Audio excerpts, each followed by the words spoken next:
Welcome back to r/neighbors from hell, where people share stories about their crazy neighbors, and if you are new to my channel, please don't forget to subscribe to join our amazing community, and without any further ado, let's dive right into the stories. And the first one is titled, Neighbor called the cops on me when I refused to sell my land/property. If you have ever lived in an area where you had a neighbor who took enjoyment out of terrorizing the people on your street, then you will understand this story. Don't worry though, the wicked witch loses in the end. This woman, we can call her Mary, had been harassing the other residents on our street for years. And I mean, like almost a damn decade of this lady's BS we have dealt with. With me, the BS started when she took it upon herself to start buying houses as they went up for sale. She found that this was quite lucrative and it left her with the authority to boss her tenants around, ensuring that the neighborhood street looked the way that she wanted it to. Then she zeroed in on me and my family's livelihood. Let me start by describing where we live in Peru.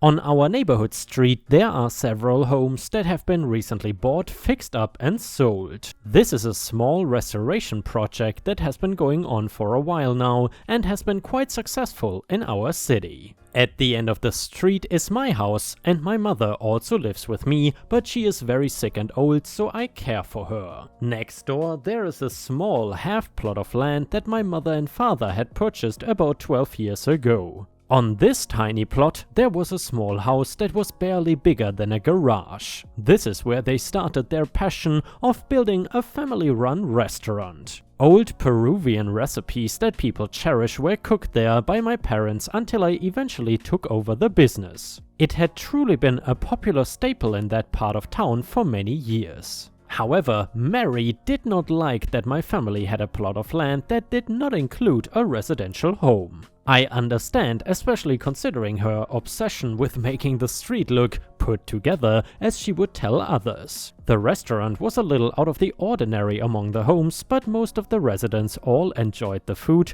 and would come eat at the restaurant regularly. But not Mary. I don't think she had eaten there even once. One evening, I was closing up the restaurant when I noticed that a familiar yet unwanted face appeared. It was Mary. She approached the counter and looked around the restaurant with scrutiny, and then she said with a judgmental tone, "Well, this is charming." When I asked how I could help her, she simply stated that she appreciated my businesswoman attitude and hoped that I would be interested in making some extra money by selling her our plot of land and by default also our restaurant. She wanted to purchase it off us for some amount of money that I was not interested in. I also wanted to mention that she did not even ask, she just assumed that I would sell her my property without any questions apparently.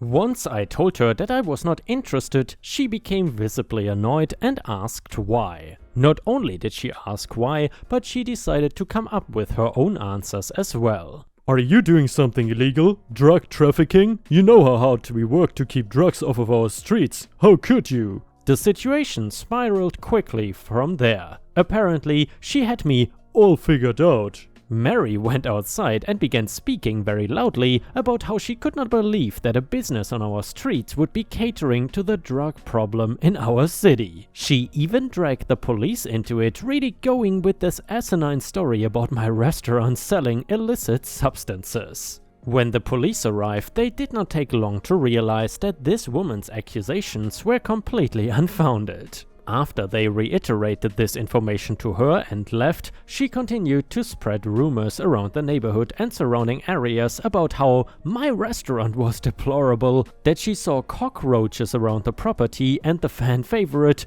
"They are selling drugs to our children." I was beyond mortified by these rumors she was spreading. I did not know how I could stop them or even disprove her accusations, besides just simply acting the way I always have and hoping that my customers still come back. My business was quieter than usual, and I certainly saw a decline in how many customers were coming. Even some of my regulars had not been by like usual, and I was beginning to panic a little bit. That is when I started to find evidence that someone was trying to break into my restaurant at night. If they were not trying to get inside, these individuals would vandalize the outside by throwing the outdoor seating around and destroying my decorative potted plants that sat on the patio. I had kept police reports of the incidents, and that is when an officer recommended, after the third or fourth incident, that I purchase some cameras to protect ourselves and my business. I was apprehensive at first because I did not have too much money to spare with my decrease in customers, but my mother insisted and felt like it was worth it.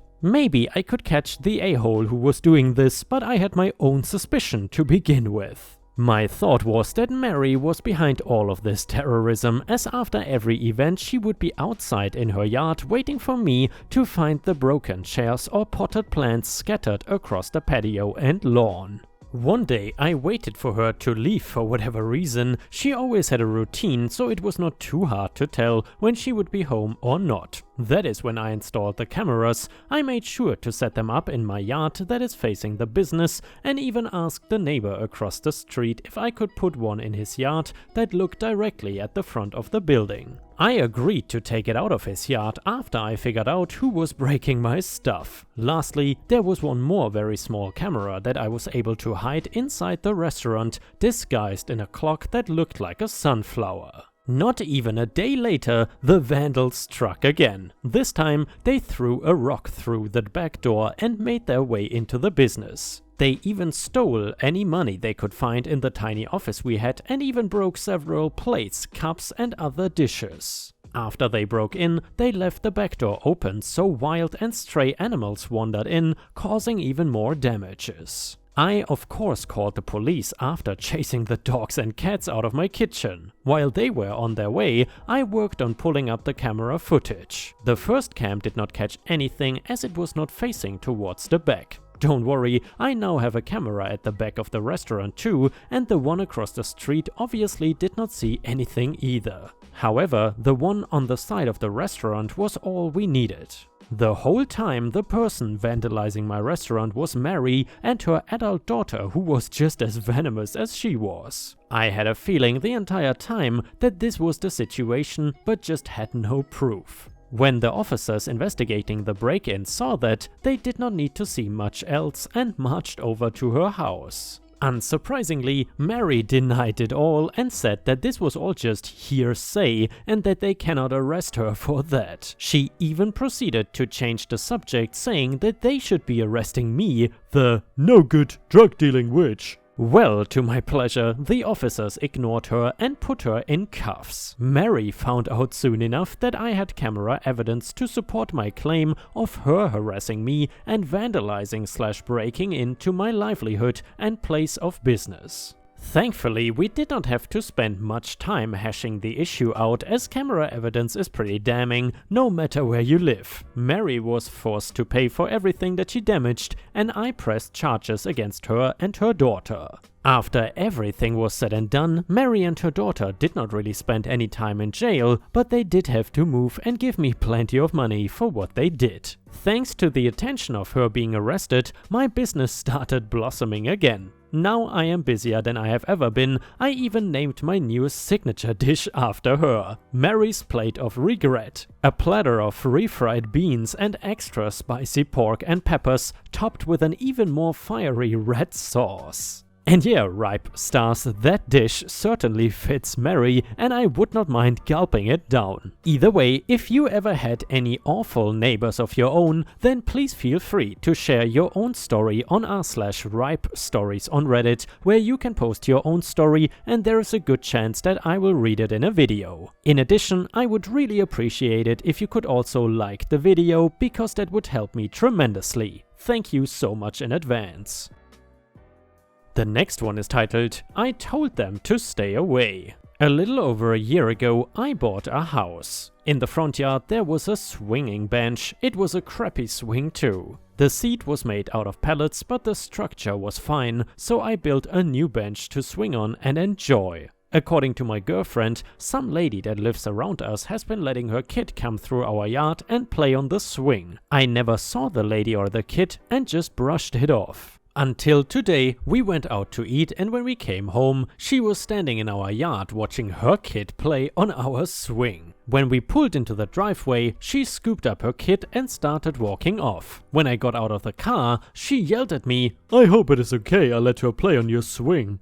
I told her no, I was not okay with it and that she should refrain from coming onto my property again. She started arguing with me that if I did not want her kid on the swing, then I should have said something sooner and maybe I shouldn't have it in my yard if I don't want others on it. Mind you, I have never even met this lady the entire time we have lived here. I kind of lost it at her and told her that she needs to take her entitled ass back to her house and learn not to touch things that don't belong to her and set a better example for her kid, because having her kid play on my swing is a liability for me if something were to happen and the swing were to break or anything else that could happen to her on my property. She just said whatever and took her kid and walked off. My girlfriend told me I should have handled that better and that I sound like the stereotypical old man telling kids to get off his lawn. Reddit, am I the a-hole?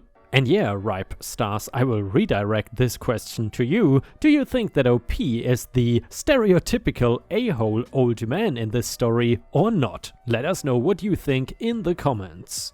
And with that to go along, we've got some audience comments. This person said, "Not the a-hole, why would some strange woman be allowed on your property? If she wants her kid to swing that bad, she should go buy one for her yard. She knew she was in the wrong or she wouldn't have started walking away when you pulled up."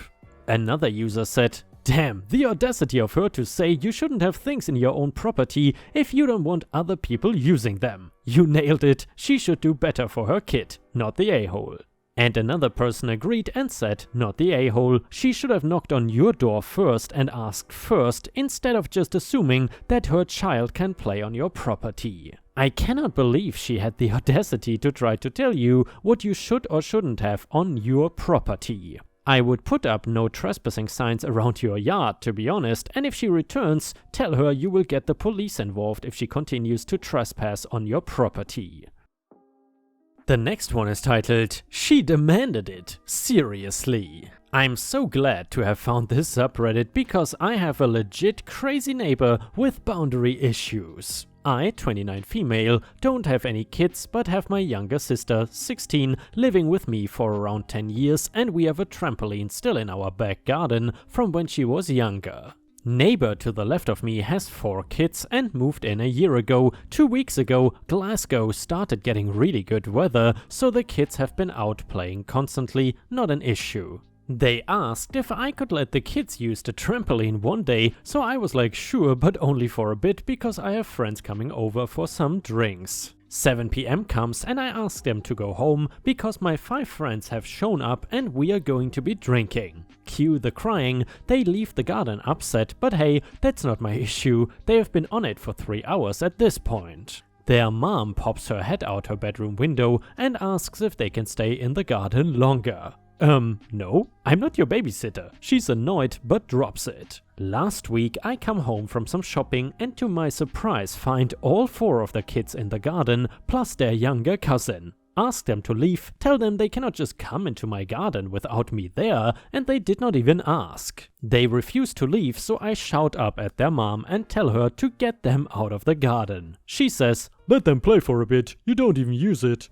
Okay, but still, not your garden. Eventually we get into an argument and they leave. She is pissed off and shouting, saying that I am being a Karen and I should let them in. I tell her not to ask again because the answer will be no. This happened again the day after, all 4 kids plus their cousin waiting till I move the car from the driveway and heading straight into the garden. So I wake up this morning. I have since put a lock on the trampoline, just a small one on the mesh safety enclosure to stop them opening it up, because I am petty AF. Plus it is Saturday, I'm not working today, my day off, and I want a long lie. But no, neighbor decides that at 9 AM this morning her kids are being fired straight out the house with breakfast bars and a bottle of water, and they head straight into the garden.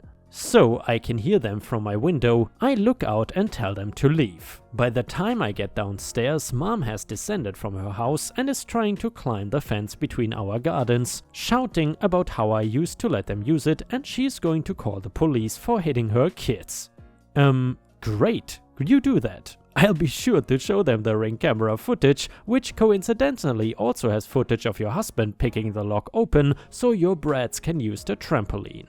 So long story short, entitled mother sent her kids into my garden repeatedly after being told not to, calls police on me for harassment and hitting her kids, and ends up getting her own husband arrested for theft and housebreaking and criminal damage. Suck it up, Karen. Edit. Some people have asked if I could sell the neighbor the trampoline. She has a V-shaped garden and the smallest one on the street. The trampoline is 12 feet and would not fit. Also gave her a bunch of my sister's old stuff when she first moved in, but have barely interacted with her since this. Edit 2. Decided that it is not worth the hassle. 10 minutes ago, 9:50 PM here in the UK, I took a knife and slashed the part you jump on. Brother is coming on Tuesday to help me dismantle it, and we will take it to the local recycle center.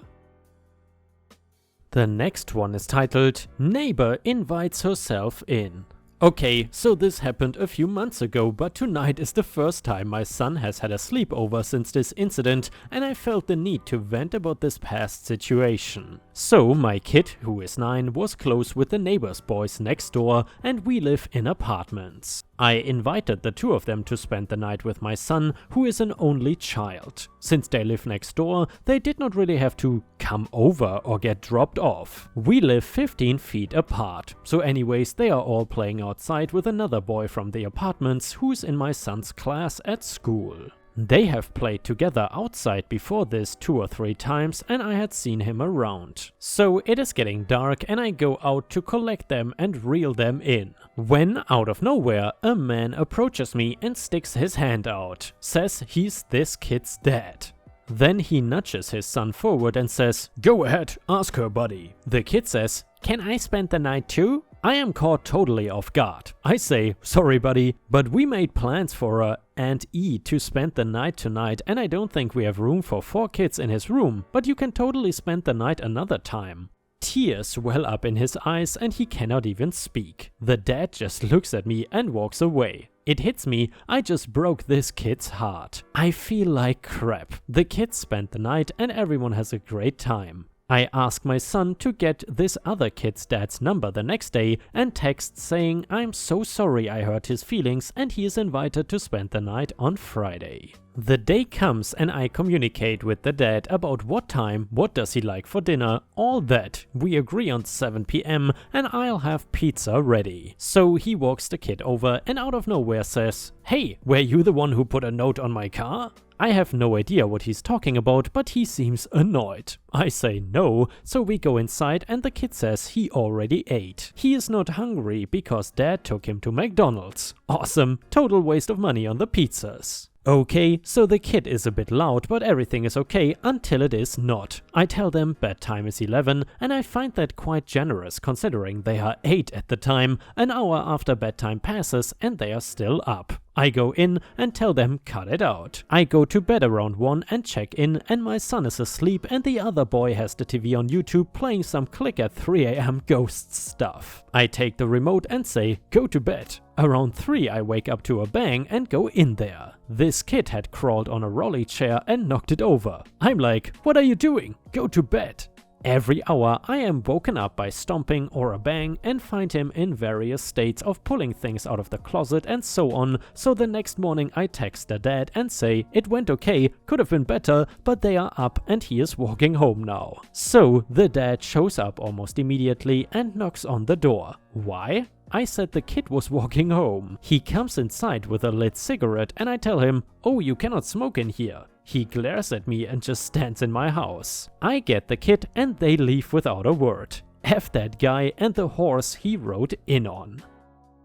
And ripe stars, with this we have reached the end of the video. However, if you still cannot get enough of my content, then I would highly suggest to check out my endless binge watch playlist, which will soon show up in the left corner of the screen. In addition, I would really appreciate it if you could not only subscribe to the channel, but also turn on the bell notifications, which you can do by clicking on the little bell icon right next to the subscribe button. This will help my channel tremendously, and this will make sure that you don't miss any of my videos. Furthermore, if you want to see additional ripe content that I don't post on YouTube, then I would suggest to head on over to patreon.com/ripeyoutube for more than 50 exclusive videos that you will not see anywhere else. Thank you so much for your amazing daily support, and I hope to see you again tomorrow.